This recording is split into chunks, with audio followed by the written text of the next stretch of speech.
꽝 없이 낚시 가서 항상 잘 잡는 방법 그런 게 있을까요? 충분히 가능합니다. 여러분들 실력이 오르면 이제 꽝 치는 거 자체를 그냥 생각을 안 하게 될 거예요. 뭐 어디를 가든 그렇게 될 거예요. 저는 올해 봄부터 지금까지 낚시 많이 했지만 올해 한 번도 꽝 친 적은 없어요.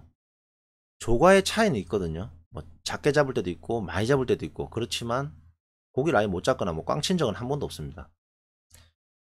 첫 번째 제가 생각할 때 어떤 마인드도 좀 다르고 그 다음에 이 낚시를 이제 보는 어떤 관점, 그러니까 전체적인 어떤 관점과 그 다음에 매니징하는 부분이 좀 다르다고 생각해요. 디테일이 좀 틀려요.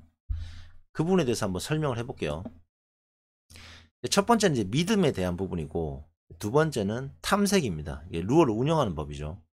그럼 세 번째는 이제 훅셋하고 랜딩하는 건데 이 탐색하고 훅셋 랜딩 이런 부분에도 좀 디테일이 있어요. 그 다음에 4번 포인트 이동 발품이죠. 저는 이제 3시간 기준으로 보통 낚시를 하는데 이 3시간 동안 고기를 못 잡으면 꽝이라고 치거든요.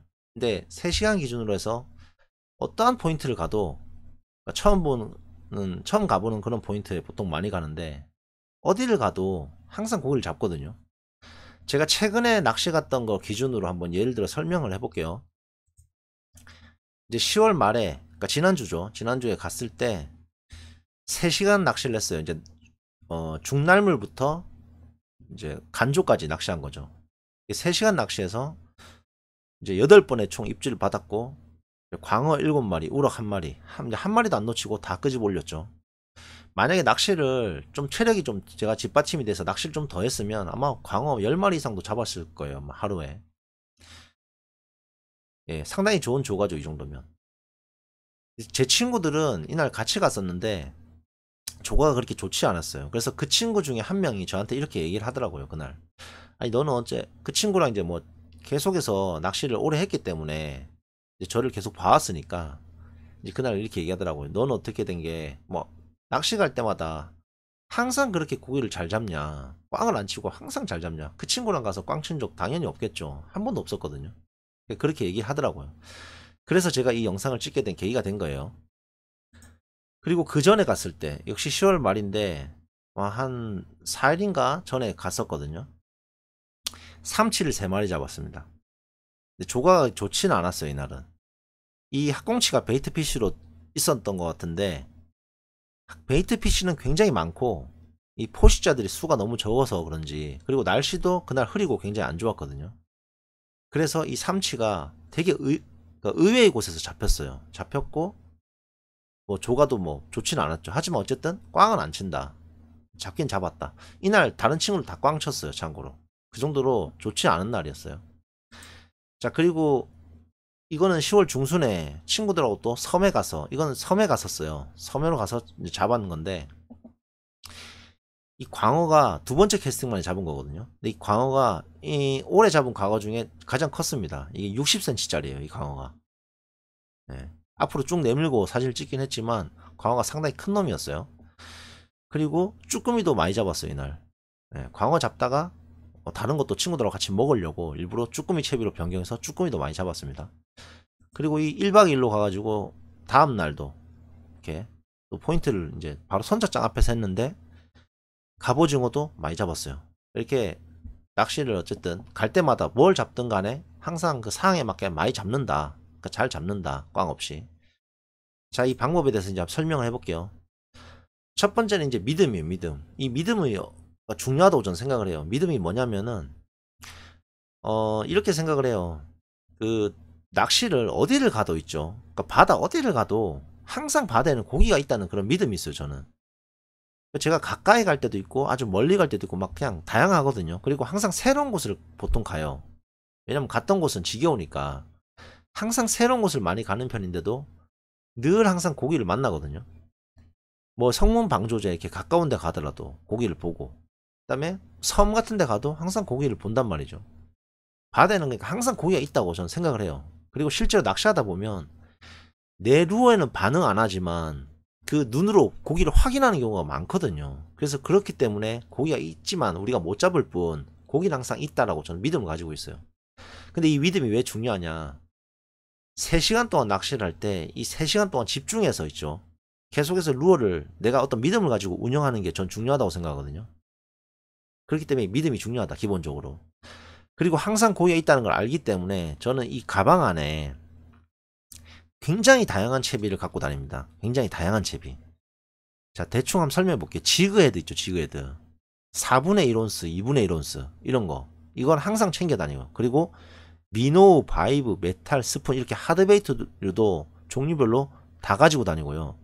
그 다음에 여기 조그만한 또 박스가 이 안에 들어가 있어요. 그 박스 안에는 바늘하고 뽕돌이 들어가 있어요. 근데 이 바늘하고 뽕돌을 이용해서 다운샷이라든지 뭐 프리리그, 그 다음에 스플릿샷 이런 거를 이 상황에 맞게 얼마든지 빨리빨리 이렇게 딱 채비를 해가지고 쓸 수 있도록 그렇게 해가지고 다닙니다.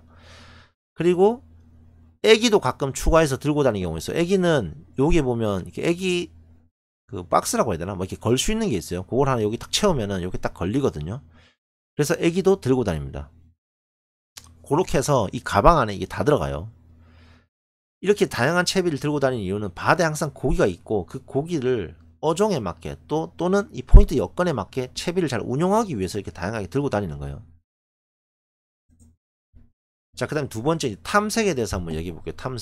탐색 보통 많은 분들이 이제 알고 있기로는 예를 들어 이 사진을 가지고 한번 기준으로 한번 설명해 보자면 부채꼴 모양으로 이렇게 탐색하는 거 이거는 여러분들 많이 어디서 보셨을 거예요.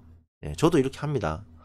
그런데 이 탐색이 굉장히 중요하고 좀 디테일이 필요해요. 제가 볼 때는 아마 제가 좀 차별화되는 부분이 이 탐색이지 않을까. 탐색을 이렇게 부채꼴 모양 하는 건 당연하고요. 이거 외에도 어떤 게 있냐면 이 수심층에 따라서 탐색하는 것도 있고 또 루어의 크기라든지 루어의 종류에 따라서 탐색을 달리하는 경우가 있어요. 자, 예를 들어 디테일하게 한번 설명해 보자면 이제 하드베이트류로 먼저 탐색을 하고요. 저는 그 다음 소프트베이트로 바꿉니다. 그 다음에 상층을 먼저 탐색하고 점점점 하층으로 내려가요. 그 다음에 하층으로 내려간 상태에서는 이제 바닥을 아까 소프트베이트로 바꾼다 했잖아요. 바꾼 상태에서 바닥을 항상 읽어요. 그러니까 바닥이 어떻게 돼 있는지, 바닥 여건이 어떤지, 브레이크 포인트는 어디에 있는지.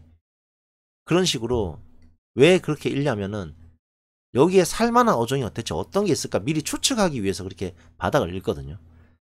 그 다음에 항상 가까운 데부터 멀리로 탐색합니다. 이런 부분들이 좀 디테일이 있을 거예요. 아마 이렇게 하시는 분들 잘 없을 겁니다. 그 다음에 큰 루어를 먼저 쓰고 작은 루어로 바꿔서 써요. 항상 이런 식으로 뭔가 순차적으로 이렇게 탐색해서 들어가는 게 있어요. 저는 이런 부분들에 좀 디테일이 있다 제가 생각할 때. 자, 예를 한번 들어볼게요. 예를 먼저 하드베이트로 탐색을 한다 그랬잖아요. 이거는 포인트가 어디에 따라서 상관없이 항상 이런 식으로 탐색을 하고 들어가요. 왜냐하면 제가 항상 새로운 곳을 많이 간다 그랬잖아요. 그러니까 그냥 이렇게 지도 보고 있죠. 이 위성지도 같은 거 보고 대충 보고 그냥 가거든요. 뭐 남들처럼 뭐 조행기를 본다든지 그런 식으로 낚시를 하는 게 아니고 그냥 아무 때나 갑니다. 아무 때나 그냥 동해를 갔다가 뭐 남해를 갔다가 서해를 갔다가 그냥 안 알려진 포인트 있죠. 그런데 갈 수만 있으면 그냥 찾아가거든요. 그런 대로 그냥. 그런데 포인트 정보 전혀 없이 가기 때문에 이렇게 탐색을 반드시 저는 해요. 그리고 심지어 내가 만약에 전에 갔던 곳이라 하더라도요.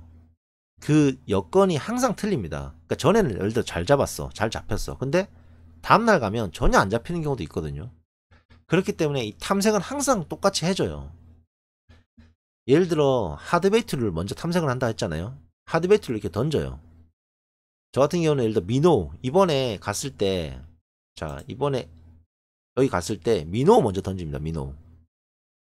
미노 먼저 던지고 그 다음에 미노로 몇 번 긁다가 자 긁을 때도 그냥 긁는 게 아니고 수중여라든지 뭐 브레이크 포인트가 될 만한 그런 시야적인 부분에서 그러니까 시각적인 부분에서 뭔가 특이점이 있는 곳 그런 곳부터 먼저 당연히 긁죠. 왜? 확률을 높이기 위해서 그런 거예요. 시간은 3시간 정해져 있잖아요. 3시간 동안 어떻게든 잡아야 되기 때문에 최대한 확률을 높이기 위해서 그런 곳부터 먼저 긁어요. 긁다가 없다 반응이 없다 그러면 예를 들어 싱킹 베이트나 바이브레이션 같은 걸로 바꾼 다음에 중층을 다시 긁습니다. 중층 카운터를 준 다음에 중층을 긁어요. 그러면은 어떤 일이 벌어지냐면 거기에 보통 내가 어떤 물고기 포식자가 있는데 예를 들어 이 반응을 할 놈 같으면 얻어 걸리는 경우가 있거든요. 그러니까 입질이 들어오는 경우가 있어요. 그렇게 해서 처음에 잡아냅니다. 만약에 그렇게까지 해서 고기가 없다. 그러면 이제 하드 베이트는 더 이상 안 하고 소프트 베이트로 바꿔요. 바꾼 다음에 소프트 베이트는 이제 바닥층을 공략을 해요. 바닥층. 예를 들어 이 바닥이 수심이 굉장히 깊고 뭐 밑걸림이 별로 없다. 그러면은 다운샷 같은 거 쓰고요. 뭐 수심이 적당해. 그리고 밑걸림도 뭐 적당해. 그렇게 많지 않고 적당해. 지그헤드 씁니다. 지그헤드. 지그헤드를 보통 많이 써요. 저는. 왜냐하면 채비가 제일 간편하기 때문에 그냥. 그리고 바닥층 공략도 얼마든지 할 수 있기 때문에 바닥층에서 운용할 수 있기 때문에 지그헤드, 가벼운 지그헤드 있죠. 바닥에 닿을 수 있는 그런 감이 느껴지면서도 최대한 천천히 운영할 수 있는 지그헤드 그런 걸 써서 바닥을 운영합니다. 그 다음에 바닥을 운영하다 보면 이제 바닥에 닿을 거 아니에요. 닿다 보면 이 바닥이 어떤 바닥인지도 알 수 있어요. 뭐 모래로 돼 있는지, 뭐 안반지대로 돼 있는지, 뭐 여가 너무 복잡하다든지, 밑걸림이 되게 심하다. 뭐 그런 거 알 수 있잖아요. 정보. 그런 바닥 정보도 읽어옵니다. 그 다음에 바닥을 공략할 때도 멀리 절대 던지지 않아요. 가까운 데부터 먼저 던져요. 가까운 데부터. 자, 이거 같은 경우도 이 광어가 이날도 광어가 제가 두 번째 캐스팅 만에 잡은 거거든요. 지금 여기 사진에는 안 보이는데 바로 여기 바로 오른쪽에 요쪽에 이 여가 하나 있어요. 여가 수중여가. 근데 그 수중여를 넘어서 쳐가지고 대략 한 15m 20m 정도 아주 가까이 있었어요. 멀리 안 있었어요. 쳐가지고 그 수중여를 이렇게 탐색할 때 이 입질이 들어온 거거든요. 얘가 이 큰 광어가. 예, 멀리 던지지 않아요. 멀리 무조건 가까운 데부터 먼저 탐색하고 그 다음에 거기에 반응이 없다 싶으면 그때서 점점 이렇게 멀리 칩니다. 저는 그렇게 해요. 예전에도 제가 한번 설명드렸지만 고기는 확률적으로 가까운 데 되게 많아요. 물론 수심이 너무 안 나온다 그러면은 안 되겠지만 어느 정도 수심만 나와도요 가까운 데 많이 붙어 있어요. 보통. 그래서 가까운 데를 먼저 노립니다. 왜냐하면 효율적으로 운영하기 위해서 그래요. 시간은 3시간이 정해져 있는데 효율적으로 운영하려면 당연히 잡기 쉬운 놈부터 먼저 잡아낸다는 거예요. 자, 그리고 이 탐색을 할 때 하드베이트류를 먼저 쓰는 이유도 있어요. 왜냐면 제가 그랬죠. 아까 효율적으로 운영을 하기 위해서 또 잡기 쉬운 놈부터 먼저 반응이 빠른 놈부터 잡는다고 했잖아요. 하드베이트류와 소프트베이트류의 차이가 뭐냐면 제 경험, 이건 경험인데 이 물고기의 활성도가 높을 때는 하드베이트류가 유리한 경우가 많아요. 왜냐하면 하드베이트류는 물에 파장을 많이 일으키거든요. 파장을 많이 일으키면 이 활성도 높은 애들은 어느 정도 이동하면서 쫓아와서 때리는 경우가 있어요. 특히 또 중층, 상층 같은 경우에는 회유성 어느 정도 있을 수 있잖아요.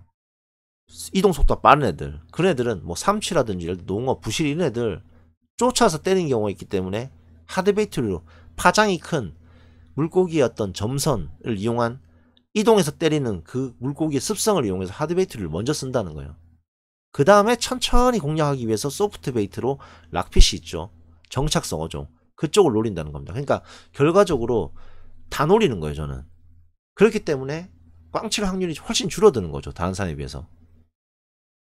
지금 시간이 너무 많이 돼서 다음에 또 2부 올려드릴게요. 계속해서 한번 전체적으로 어떻게 매니징 해가면서 탐색해서 꽝 없이 항상 잡을 수 있는지에 대해서 한번 얘기해 보도록 하겠습니다.